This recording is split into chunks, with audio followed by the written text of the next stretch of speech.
Сьогодні я буду забирати додому квітку під назвою бігонія вічно квітуча. Ця квітка може прикрасити будь-який сад. Вона дуже красиво виглядає в відкритому ґрунті або якщо ви її висадите в кашпо.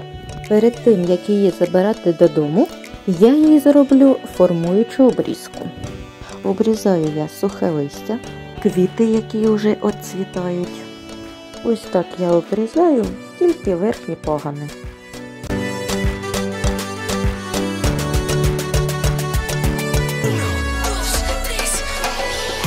Після обрізки я її буду пересаджувати в нове кашпо і в нову землю.